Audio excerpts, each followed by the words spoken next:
Vamos chamar agora, de relatoria do eminente ministro Luiz Fux, uma reclamação com repercussão, um recurso extraordinário com repercussão geral reconhecida.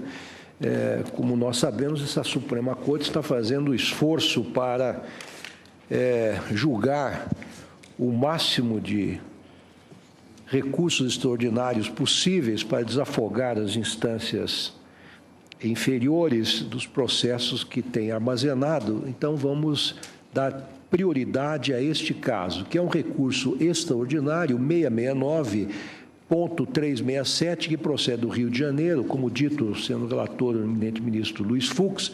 O recorrente, no caso, é Pronor Petroquímica S.A. e o recorrido Comissão de Valores Mobiliários.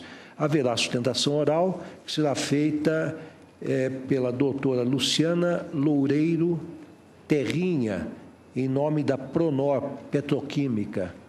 O advogado está presente, pode se aproximar da tribuna. Com a palavra, o ministro Luiz Fux para o relatório. Senhor presidente, egrégio pleno, ilustre representante do Ministério Público, senhora advogada que assumiu a tribuna.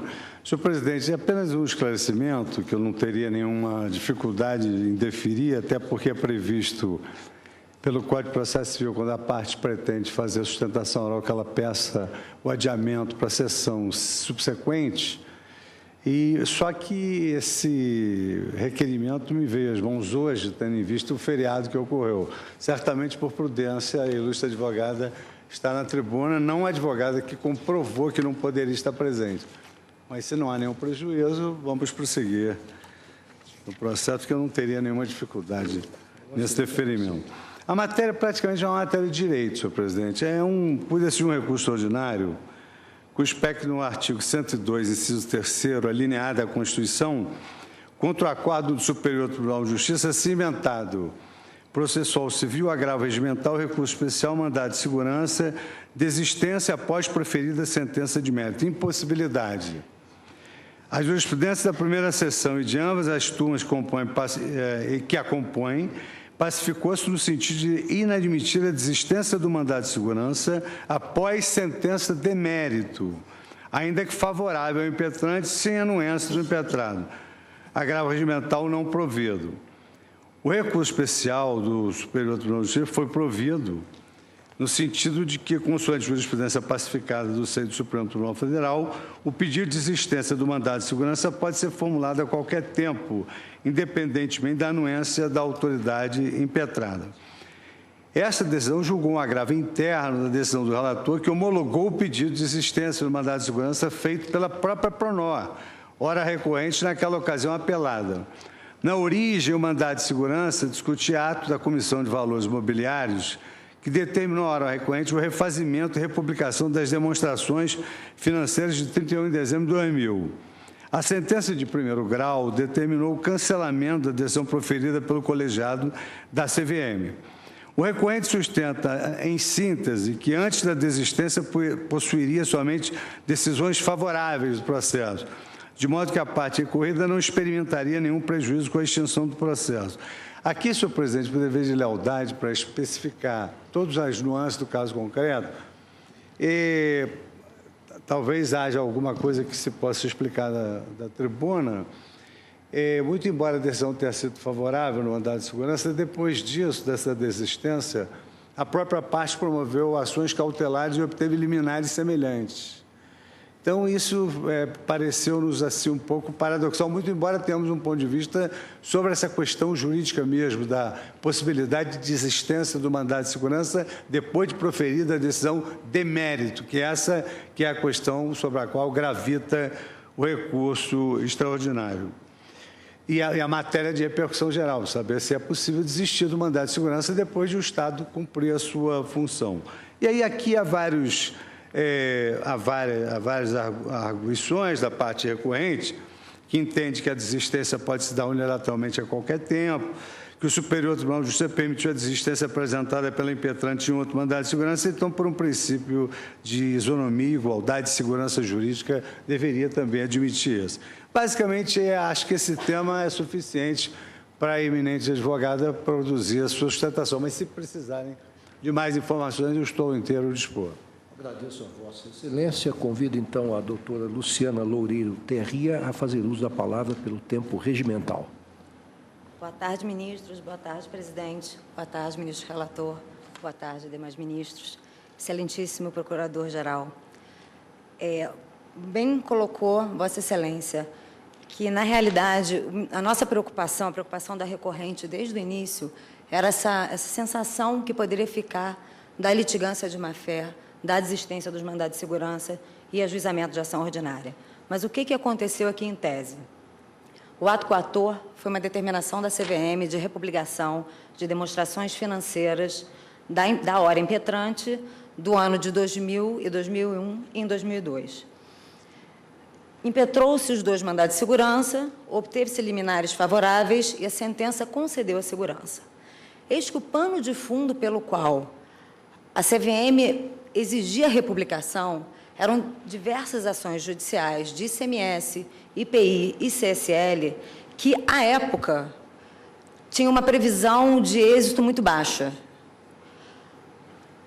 Quando o processo estava já no tribunal, com a nossa sentença favorável, nós voltamos a revisitar a matéria de fundo, nós vimos que muitos desses casos já tinham acabado, a jurisprudência do ICMS tinha mudado, casos de IPI, que eram na época de autos de infração, tinham sido encerrados e que não faria sentido essa discussão via mandado de segurança.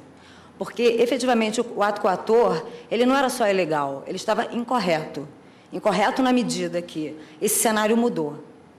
Tanto que nós nos reunimos e a hora recorrente decidiu promover a desistência dos mandados de segurança e ajuizar. Foi uma medida cautelar, seguida de uma ação ordinária, onde foi possível produzir toda essa prova e demonstrar que o cenário mudou. O cenário daquele ajuizamento para o cenário posterior era completamente diferente.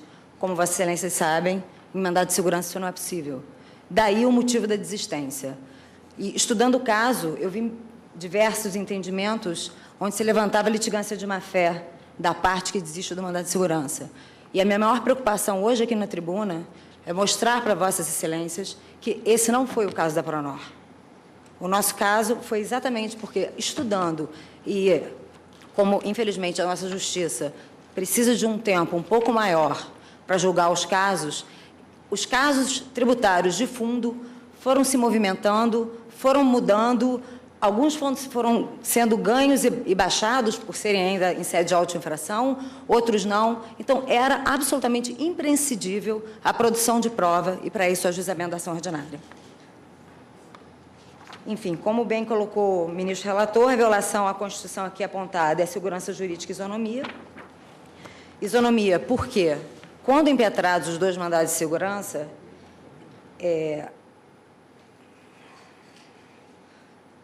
foi formulado o pedido de desistência em ambos. A CVM recorreu, apelou dos 2 casos. Um caso, que era o caso de IPI e CSL, foi distribuído para o ministro José Delgado e o outro para o ministro Herman Benjamin. O ministro José Delgado, nós conseguimos a homologação definitiva da desistência, onde, inclusive, o ministro relator Luiz Fux foi relator de acórdão e também acompanhou o voto do ministro Delgado pela homologação da desistência. E o outro processo, nós tivemos essa questão com o ministro Herman Benjamin e hoje essa é a situação que a gente se encontra. Hoje nós temos 2 decisões absolutamente conflitantes, uma em que, há 3 anos atrás, já tivemos a homologação da desistência desse mandado de segurança. Nós temos hoje um mandado de segurança onde se discute a possibilidade ou não de desistir, e nós temos hoje uma ação ordinária onde já foram produzidas todas as provas necessárias, mas que está suspensa em primeira instância pelo juiz federal em razão desse julgamento aqui de hoje. Bom, gostaria também de colocar que, como Vossas Excelências sabem perfeitamente essa Corte, o mandado de segurança é um remédio constitucional de proteção do cidadão, em face do ato arbitrário do Estado. E, como parte do patrimônio dos direitos fundamentais, ele não pode ser interpretado para atribuir direitos para a administração pública. Aqui a gente não fala de uma relação processual ordinária comum, regida pelo Código de Processo Civil. A gente fala de um remédio constitucional. E um remédio constitucional onde a desistência foi formulada com sentença favorável à parte. apenas para conseguir viabilizar melhor a sua defesa. Nesse sentido, o ministro Celso de Mello, forte na doutrina, inclusive, do saudoso ministro Menezes Direito, afasta em precedente dessa Corte a aplicação da regra contida no artigo 267, parágrafo 4º do Código de Processo Civil. Entende a recorrente que o presente caso não enseja modificação da jurisprudência atual desta Corte.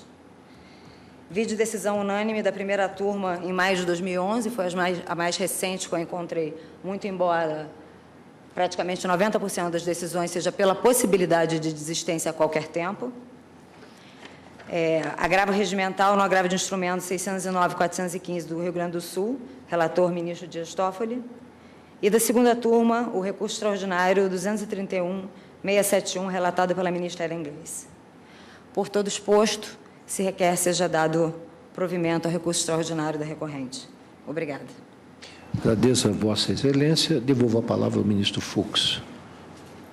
Senhor presidente, como se verifica, eu não vou colocar sobre nenhum questionamento essa informação trazida sobre os deveres da lealdade processual do advogado, que houve a propositura de uma outra ação cautelar no mesmo juízo onde fora proposto o mandado de segurança originário, que explicou que mudou o panorama jurídico. Então, a questão subjacente realmente é essa questão inerente à desistência do mandado de segurança, porque isso era uma questão muito tormentosa no Superior Tribunal de Justiça, porque eu me recordo que, após o advento da tutela antecipada, as partes obtinham aquela liminar satisfativa e depois desistiam do mandado de segurança.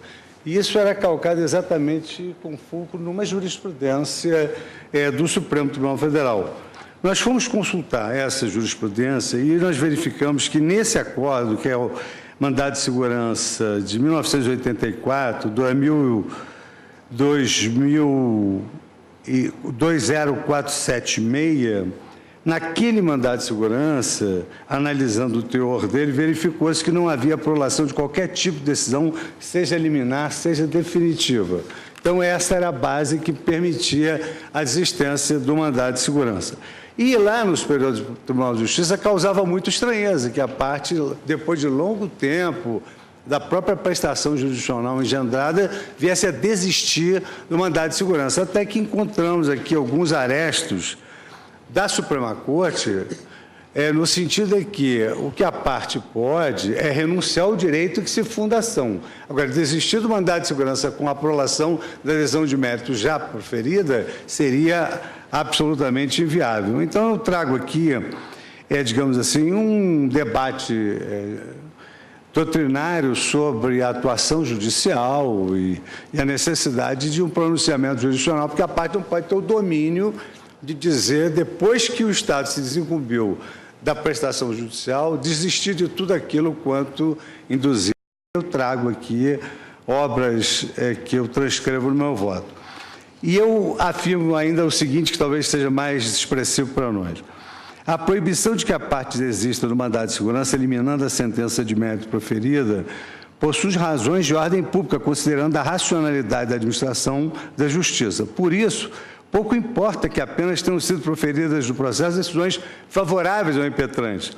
Uma vez prolatada a sentença de mérito, a parte apenas pode dispor dos recursos destinados a impugná-la, mas não lhe assiste a faculdade de afastar a decisão por ato próprio.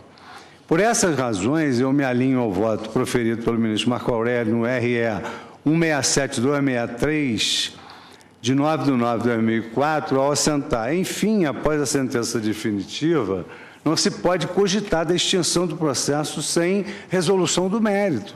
Isso tendo em vista a postura que a parte, depois da prolação, vem adotar. Cabe, sim, a renúncia pelo vencedor à execução, considerado o negócio jurídico que formalize. No mesmo sentido, eu colho o seguinte julgado unânime da segunda turma da Corte. Mandado de segurança, processo, desistência, independentemente de assentimento da parte contrária, inadmissibilidade, feito já dotado de sentença de mérito, homologação negada, agravo do instrumento 22.1462, da relatoria do ministro César Peluso. Há ainda um aspecto a considerar relativo ao caso concreto, é que, segundo alegado pela empresa recorrente, em outro processo similar, ele foi deferido de desistência do mandado de segurança. E vejam, que não é desistência de um mandado de segurança, são vários recursos que chegaram até agora aqui ao Supremo Tribunal Federal. Pois bem, e digo eu, sustenta a defesa da parte que, por força do princípio da isonomia, faria jus à idêntica faculdade no presente processo. Novamente, não assiste razão à recorrente. A decisão que ele deferiu a desistência em caso similar não produz efeitos pan-processuais, de modo que não vincula os órgãos judiciais a decidir da mesma forma em outros processos.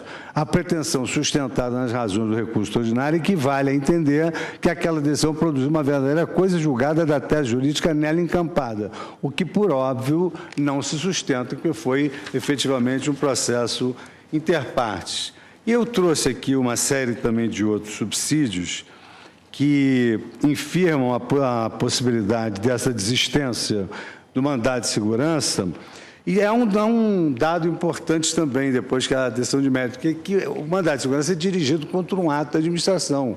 E a própria administração pública, ela procura manter a rigidez dos fundamentos daquele ato que foi atacado por um mandado de segurança. Isso não é um processo só do interesse da parte, isso é um processo do poder público, porque é um dos poucos casos em que surgiu no direito brasileiro a possibilidade de os juízes deferirem tutela antecipatória. Foi exatamente no mandado de segurança. E se observou que não é só o poder público que lesa, o particular também lesa, daí ter surgido depois a tutela antecipada. Então, o poder público tem interesse em manter a rigidez do seu ato conforme a decisão do mérito do mandado de segurança, exatamente porque daquela decisão há alguns outros efeitos reflexos, porque muitas vezes o mesmo ato sujeito a mandado de segurança, ele é objeto imediato de inúmeros outros writs impetrados por outras partes. E aí eu digo diversamente, porque essa foi a jurisprudência mais recente do tribunal, aí sim a renúncia ao direito é ato unilateral, com que o autor dispõe do direito subjetivo material que afirmara ter, importando a extinção da própria relação de direito material que dava causa à execução forçada, consubstanciando um instituto bem mais amplo que a desistência da ação, que opera tão somente a extinção do processo sem resolução do mérito, permanecendo íntegro o direito material que poderá ser objeto de nova ação. Aí aqui eu cito o precedente do ministro Marco Aurélio, cito o precedente do ministro Peluso e cito os inúmeros precedentes do tribunal que analisa mais a miúde a legislação infraconstitucional, que é o Superior Tribunal de Justiça, que já pacificou o entendimento através da sua seção de direito público, depois de proferida a sentença de mérito, qualquer que seja o seu teor, é inviável que haja a desistência. Por essa razão, senhor presidente, como o tema é de repercussão geral, o que se propõe é que, após a sentença de mérito, não possa haver a desistência do mandado de segurança, máxime depois de já percorrida todas as vias recursais. É a proposta que eu encaminho ao plenário, senhor presidente. Nega provimento ao recurso. Ministra Rosa Weber. O eminente relator está propondo a revisão da jurisprudência, então, do Supremo Tribunal Federal. Não, pelo menos alguns precedentes que eu encontrei, sempre no sentido de se autorizar a desistência do mandado de segurança a qualquer tempo. Isso. Na verdade... na verdade, ministra, só uma observação, para que não haja uma premissa que não seja verdadeira. Não é verdadeira, uma premissa assentada. Eu acho que a ministra Rosa fere um ponto que me parece importante. O plenário desta Corte, em alguns casos, eu destaco, dentre eles, os embargos de declaração no RE 165-712 de Minas Gerais, relator ministro Sidney Sanches, em que houve a desistência. E o tribunal entendeu que ela era plenamente legítima, ao menos se precedesse o julgamento do recurso extraordinário, como no caso ocorreu. E aqui essa abdicação se dá por parte de quem? Por parte de quem foi favorecido pela concessão da ordem mandamental.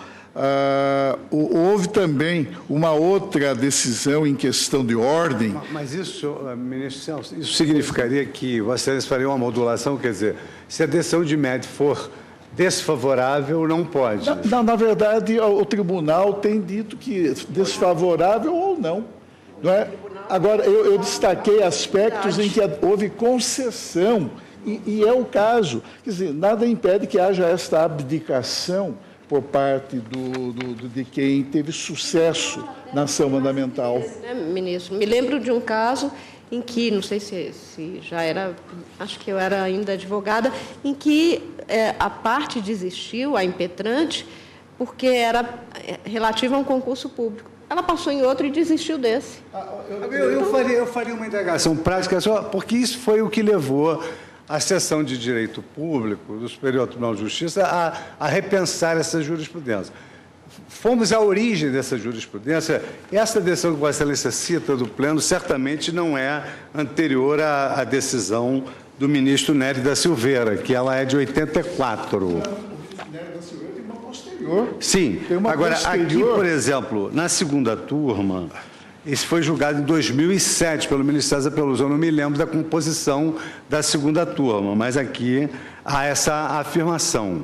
Então, por exemplo, o que nos causava perplexidade era o seguinte, é que houve uma enxurrada de recursos especiais contra tutelas antecipadas, e era preciso que houvesse recurso realmente. Pois bem, a parte obtinha o benefício através da tutela antecipada, por exemplo, a liberação de uma mercadoria, e depois, então, ela desistia do mandado de segurança. Isso nos pareceu um artifício contra o poder público. E, por outro lado, quer dizer, ainda que haja a lei do mandado de segurança determine a aplicação subsidiária do Código de Processo Civil e do artigo 267, a verdade é que, na gênese desse dispositivo, há um determinado momento em que o Código diz, depois do decorrer do prazo da resposta, tem que ter anuência do réu, mas desde que seja antes do saneamento, porque a partir dali o processo é do Estado. O Estado tem interesse em pacificar a ordem social e definir o litígio. Então, isso é o que ocorre de ordinário no processo de cognição comum. Agora, no processo do mandado de segurança, manda só aplicar analogicamente esse dispositivo que serviria perfeitamente. Agora, o que não nos parece razoável é que se possa assentar a possibilidade de a parte desistir do mandado de segurança como regra geral, e isso possa ser utilizado para obter benefícios contra o poder público. Então, essa é a nossa preocupação. Eu, na verdade, não estou revisitando a jurisprudência. Essa jurisprudência do Pleno, certamente, ela é anterior a 2007. Não, eu tenho uma, Sanches, 2003, Agora, eu tenho uma de 2009, em que Vossa Excelência foi relator, sim, que é justamente o mandado de segurança 26.890, é um agravo regimental submetido ao Pleno, em que a ementa assenta e vai até mais longe. Vossa Excelência, na ementa, diz: é lícito ao impetrante desistir da ação de mandado de segurança, independentemente de aquiescência da autoridade apontada como coatora ou entidade estatal interessada, ou ainda, quando for o caso, dos litisconsortes passivos necessários, mesmo que já prestadas as informações ou produzido o parecer do Ministério Público. Eu tenho outro da minha lavra, que é também do Pleno, de aqui nós temos 7 de recursos ordinários. Já tivemos sentença, apelação e já tivemos um mandado de segurança em que... Eu fui relator, uma delas diz exatamente isso. É lícito ao impetrante desistir da ação de mandado de segurança, mesmo após eventual sentença concessiva do writ constitucional, independentemente de aquiescência da autoridade apontada como coatora ou da entidade estatal interessada, não se aplicando em tal hipótese a norma inscrita no artigo 267, parágrafo 4 do CPC. O ministro Nery da Silveira defrontou-se na segunda turma, enfim, eu diria em tempos historicamente mais recentes, com um caso que envolvia recurso extraordinário. E eu digo, em passagem deste voto, que esta colenda segunda turma do Supremo, ao discutir igual matéria, negou o provimento a recurso de agravo interno, interposto pela própria União Federal, enfatizando, a propósito do tema em exame, que, mesmo concedido é o caso, o writ mandamental à parte impetrante revelava-se lícito a esta desistir da ação de mandado de segurança, restando prejudicada, em consequência, a apreciação do recurso extraordinário interposto, naquele caso, pela pessoa jurídica de direito público interessada, independentemente de sua prévia aquiescência. Agora, além, é claro, do apoio que esses precedentes invocam, do apoio doutrinário, é preciso reconhecer que essa é uma velha jurisprudência da Corte. O próprio ministro Henrique Dávila, que foi do extinto Tribunal Federal de Recursos e que aqui atuou, já dizia, é um precedente que eu coligi, procurei revisitar toda a jurisprudência da Corte, desde tempos quase que imemoriais, mas já no velho e inexistente arquivo judiciário. Tratando-se do mandado de segurança, assiste ao impetrante o direito de desistir da ação de mandado de segurança, ainda que a tanto queira se opor à autoridade impetrada ou à entidade estatal interessada. Arquivo Judiciário, volume 108, página tal, relator, o eminente ministro Henrique Dávila. Enfim, eu tenho a impressão de que a proposta do eminente ministro Fux envolve, tal como observou a ministra Rosa, uma reformulação da jurisprudência da Corte. Precisam ser considerados. O 267 não se refere, no caso, ao afastamento do mundo jurídico do pronunciamento judicial. Refere-se em si à extinção do processo sem julgamento do mérito. Então, pressupõe que o mérito ainda não tenha sido ferido, ou seja, não tenha havido ainda o julgamento do mérito. Isso aí eu creio que não há a menor dúvida. E aí, presidente, nós temos o parágrafo 4º, a revelar sem qualquer distinção, e aplica-se ao mandado de segurança o Código de Processo Civil, no que não foi incompatível com a regência dessa impetração, a revelar que depois, já não cogito nem mais como houve na espécie, até agora eu não compreendi, se bem que compreendi, porque se quer desistir desse mandado de segurança após a concessão da ordem. Mas veja, Vossa Excelência, o parágrafo 4º, sem qualquer distinção, depois de decorrido o prazo para resposta, o autor não poderá, sem o consentimento do réu, desistir da ação. Nós já proclamamos aqui que nós temos, no mandado de segurança, a autoridade coatora e a parte passiva, que deverá suportar as consequências do pronunciamento judicial favorável ao impetrante. Mas há mais, presidente. E aí a coisa se torna muito séria. Já não estou cogitando de a parte espontaneamente implementar, sem contraditório, uma verdadeira ação rescisória e lograr a rescisão do que decidido. Nós temos que, concedida a ordem, há comunicações imediatas dessa mesma ordem. A eficácia é imediata, mas há mais na lei do mandado de segurança. O que nos vem do artigo 19? Esse aqui eu queria.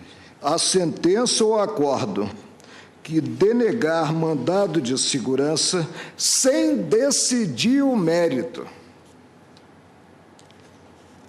Quer dizer, se decidir o mérito de forma contrária aos interesses do impetrante, não há essa possibilidade que vem na cláusula final do 19. Não impedirá que o requerente, por ação própria, pleiteie os seus direitos e os respectivos efeitos patrimoniais. Vejo aqui o móvel desse pedido de desistência. Ou seja, viabilizar a propositura de ação a nível ordinário, quando a lei do mandado de segurança é categórica ao consignar que a sentença ou acordo que denegar mandado de segurança sem decidir o mérito é a condição imposta para questionar-se novamente a matéria nas vias até ordinárias. Por isso é que eu penso que, no caso, não se pode entender, distinguindo onde a ordem jurídica não distingue, que, em se tratando de mandado de segurança, o todo-poderoso do processo é o impetrante, que, mesmo contando com um pronunciamento implementando a ordem, pode vir dizer simplesmente: olha, desisto da ação e peço a extinção do processo sem julgamento do mérito, quando o mérito já foi julgado. Já foi julgado, é um contrassenso. Bom, mas então é muito importante. Ministro, nada surge sem uma causa.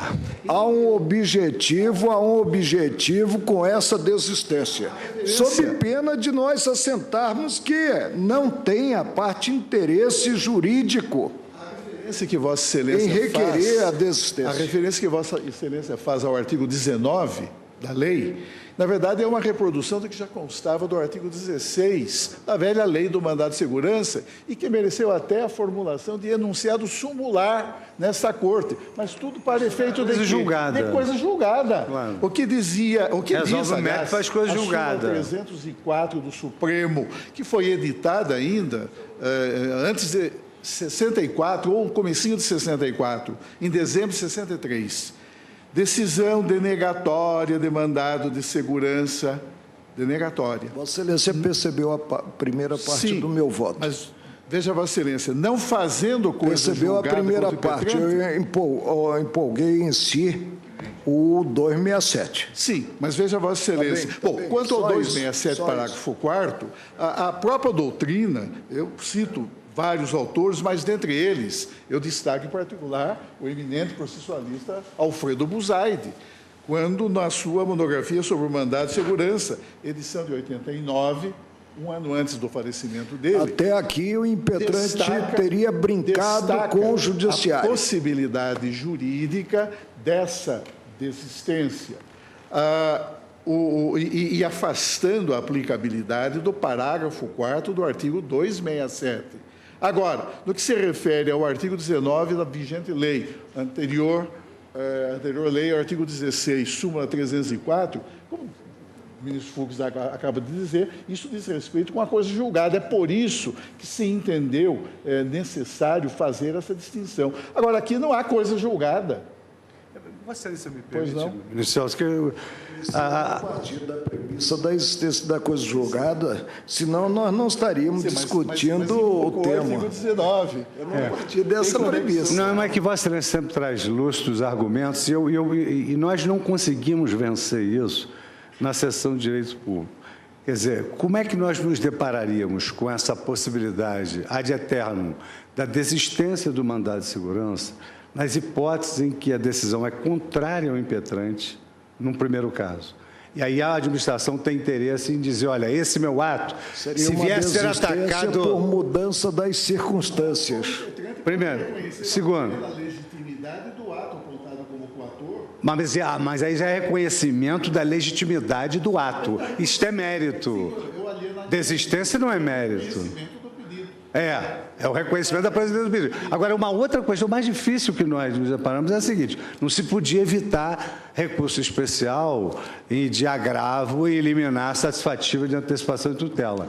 Então, a parte obtinha, através da liminar, o bem que ela pretendia, liberar uma mercadoria, conseguia o bem da vida, e depois ela desistia do mandado de segurança, porque no plano da realidade prática já havia satisfeito a sua pretensão com a simples liminar do mandado, cuja desistência derruba a liminar também, mas o bem da vida já foi entregue. Eu tenho a impressão que o que deu substrato a essa jurisprudência do Supremo Tribunal Federal, que é vetusta, a meu ver, é a seguinte, é que o mandado de segurança é um instrumento que foi criado em favor do cidadão contra o arbítrio, entre aspas, do Estado. Assim como uma ação judicial. Então, não se trata aí, a meu ver, com todo respeito, isso do ponto de vista constitucional, o aspecto, enfim, a questão vista da Carta Magna, não se trata de proteger o Estado, um ato estatal, um ato de um agente público. Na verdade, então, aqui é o seguinte, enquanto não transitado em julgado, a meu ver,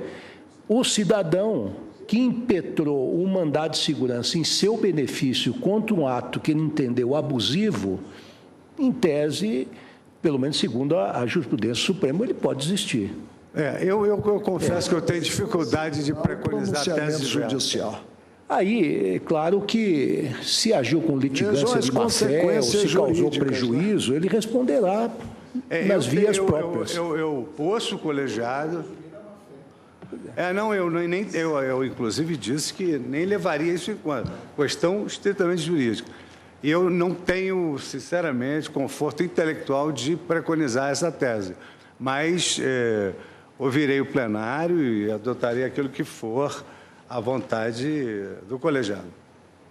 Vossa Excelência traz uma contribuição extremamente substantiva à discussão, e sobretudo como processualista eminente que é. Vossa Excelência, apenas curiosidade, Vossa Excelência apanhou o móvel do pedido formulado? Não, qual seria o objetivo? Eu procurei não explorar. Eu fui na questão unicamente jurídica porque a eminente advogada esclareceu da tribuna que mudou o panorama, e que o próprio Ministério Público destaca o fato de ter. Em última análise, não se quer ter pela frente um obstáculo à propositura de uma ação, talvez com largueza maior do que este mandado de segurança. Daí a insistência em que seja homologada a desistência sem julgamento do mérito. Vamos escolher os votos, então. Eu agradeço as intervenções dos eminentes magistrados. Eu apoio o voto da ministra Rosa Weber.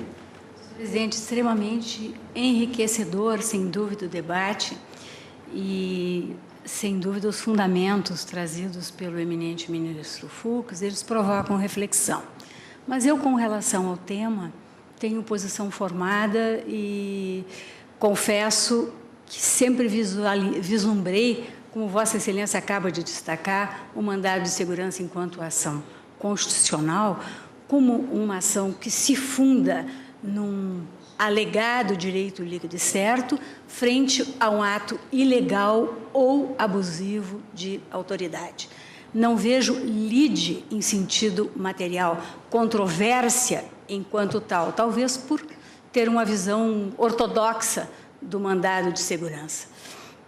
E, nessa medida, senhor presidente, eu entendo que deve ser reafirmada a jurisprudência dessa Corte, aplicando o artigo 267, entendendo que o artigo 267, parágrafo 4º do Código de Processo Civil, onde ele diz que se extingue o processo sem resolução do mérito, na hipótese de desistência da ação, mas desde que decorrido o prazo para a resposta haja anuência do réu, eu entendo que essa condicionante, no caso da ação mandamental, não se justifica.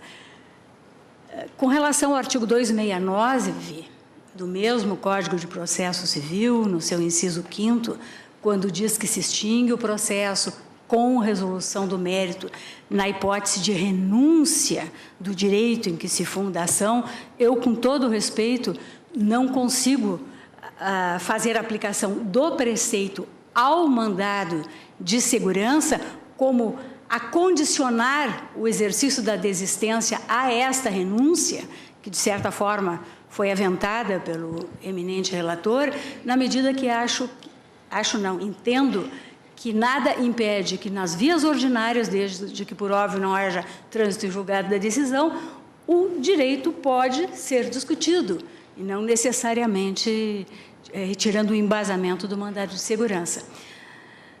Por isso, senhor presidente, também, da mesma forma, entendo que eventual má-fé, que aqui não se cogita, né? Não é o caso, Estamos só na questão jurídica, mas o eventual má-fé no uso dos instrumentos processuais deve ser usado, deve ser digamos assim, deve ser essa eventual má-fé coibida através do instrumental próprio, e vamos nos valer do próprio Código de Processo Civil para esse efeito.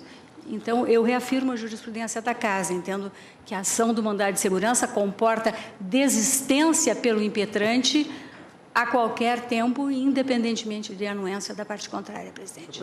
Você dá provimento. Talvez um mal entendimento. O que eu disse foi o seguinte: eu não condicionei a desistência à renúncia, até porque as figuras não convivem juridicamente. Ou desiste ou renuncia. O que eu quis dizer é o seguinte, que depois da sentença de mérito, no mandado de segurança, o que pode haver é renúncia ao direito em que se funda a ação. Foi isso que eu... Pois não, agradeço o esclarecimento. Sim. Só, na verdade, complemento, talvez eu não tenha explicitado, mas eu compreendi perfeitamente a colocação do ministro Fux. Pois não. Ministro Dias Toffoli, como vota? Presidente, o mandado de segurança é um remédio constitucional, tal qual o habeas corpus, no qual ele tem origem, é uma ação dada ao cidadão contra o Estado. É um remédio dado ao cidadão contra o poder. É intrínseco na defesa da liberdade do cidadão. Não é uma via de mão dupla. Ele não gera direito à autoridade pública coatora. Ele não gera interesses à autoridade pública coatora ou à entidade a qual aquela autoridade faça parte ou exerça, ou na qual ela exerça as suas funções. Pode ser objeto de desistência a qualquer instante, na minha ótica. Eu não vou aqui repetir os vários precedentes que já foram citados nos debates. Eu, então, peço vênia ao ministro Fux para acompanhar a divergência. Ministra Carmen Lúcia, como vota? Também peço vênia ao ministro Fux, presidente, mas eu também tenho posição no sentido de que se pode desistir da ação de mandado de segurança em qualquer tempo, pela sua peculiar natureza constitucional, de ser instrumento posto à disposição do cidadão para se livrar de alguma ilegalidade ou abuso de poder. Portanto, neste caso, não gera para a parte passiva, que é a entidade a cujos quadros pertence a essa autoridade, tida como coatora, qualquer tipo de agravo que decorreria dessa desistência. Então, exatamente em razão do escopo constitucional da criação do mandado de segurança, eu não vejo como aplicar. Peço vênia ao ministro Fux para reafirmar a jurisprudência do Supremo. Pois não. Ministro Gilmar Mendes, como vota? Vênia ao ministro Fux, e entendendo as razões por ele trazidas para essa nova reflexão, eu também não vejo razão para, nesse momento, proceder à revisão da jurisprudência, que já é realmente bastante longeva, né? Na verdade, estamos falando de coisa de muitas décadas. Então, e considerando também a relevância do próprio mandado de segurança. Inicialmente, devo dizer que eu tinha ficado até um pouco inseguro, tendo em vista que nós aqui precisamos buscar, muitas vezes, subsídios no direito ordinário, né? Tendo em vista a disciplina que ocorre, quer dizer, qual seria a questão constitucional que estava em jogo. Mas depois, claro, é evidente que o que se está discutindo, e pelo que se percebe, é a própria natureza institucional do mandado de segurança, é muito além da disciplina processual, né? De modo que eu, assim, pedindo vênia e reconhecendo o brilho da Constituição trazido por Sua Excelência, eu acompanho a divergência. Pois não, agradeço a Vossa Excelência. Ministro Marco Aurélio, como vota? Presidente, não é que eu esteja a desistir do voto, mas já falei em demasia, acompanhando o relator. Pois não. Ministro Celso de Mello.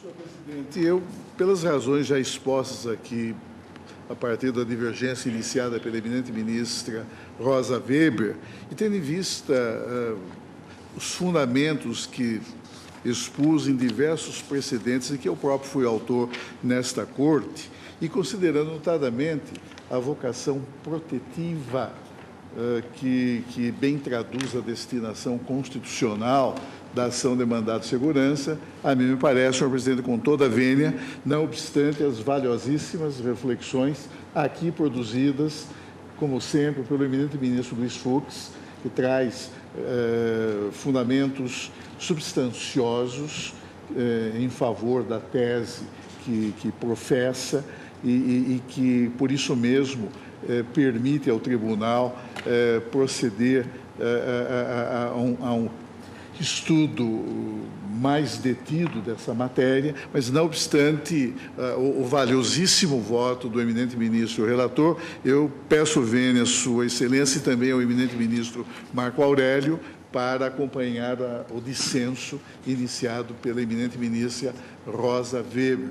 E, em consequência, eu conheço e dou provimento ao presente recurso extraordinário. Pois não. Eu também peço vênia ao eminente relator, não apenas pelas razões que já veiculei, mas também incorporando os argumentos que foram apresentados pelos eminentes pares e tendo em conta, inclusive, um precedente meu, julgado neste plenário, que é o agravo regimental no mandado de segurança 24.584 do Distrito Federal, eu peço vênia para acompanhar a divergência e dar provimento ao recurso.